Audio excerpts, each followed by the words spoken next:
दुर्गा सप्तशती पाठ। 9वां अध्याय।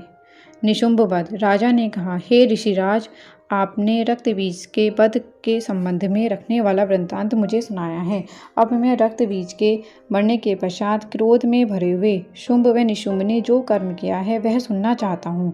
महर्षि मेधा ने कहा, रक्त बीज के मारे जाने पर शुंभ और निशुंभ को बड़ा क्रोध आया और अपनी बहुत बड़ी सेना का इस प्रकार सर्वनाश होते देखकर निशुंभ देवी पर आक्रमण करने के लिए दौड़ा।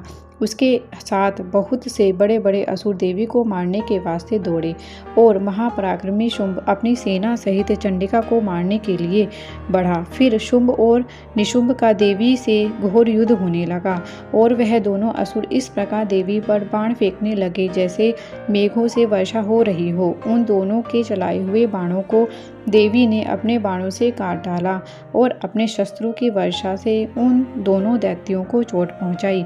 निशुंभ ने तीक्ष्ण तलवार और चमकती हुई ढाल लेकर देवी के सिंह पर आक्रमण किया। अपने वाहन को चोट पहुंची देखकर देवी ने अपने शूरप्र नामक बाण से निशुंभ की तलवार व ढाल दोनों ही काट डाला। तलवार और ढाल कट जाने पर निशुंभ ने देवी पर शक्ति से प्रहार किया।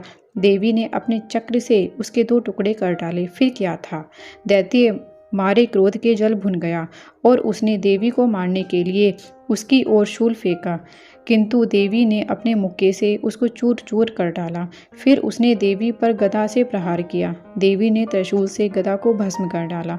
इसके पश्चात वह फरसा हाथ में लेकर देवी की ओर लपका।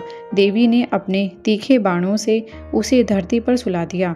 अपने पराक्रमी भाई निशुंभ के इस प्रकार के मारे जाने पर शुंभ को क्रोध से भरकर देवी की ओर मारने के लिए दौड़ा।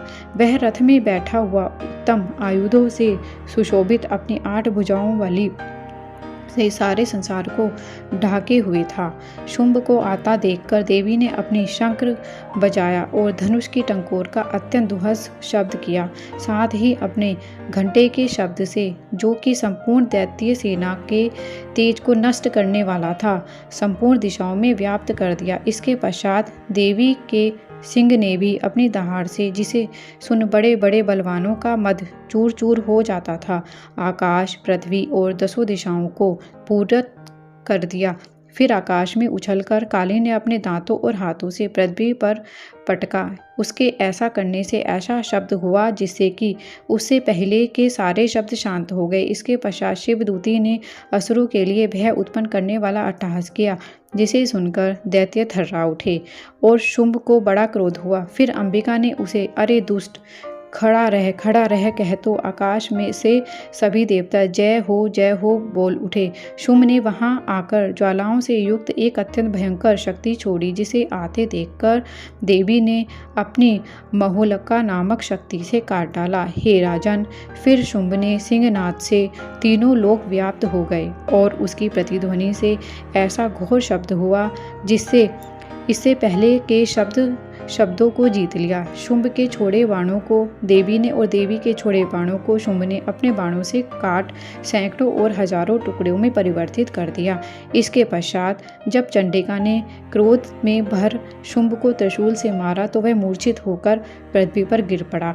तब उसकी मूर्छा दूर हुई। तब वह धनुष लेकर आया और अपने बाणों से उसने देवी, काली तथा सिंह को घायल कर दिया। फिर उस राक्षस ने 10,000 भुजाएं धारण करके चक्रादि आयुधों से देवी को आच्छादित कर दिया।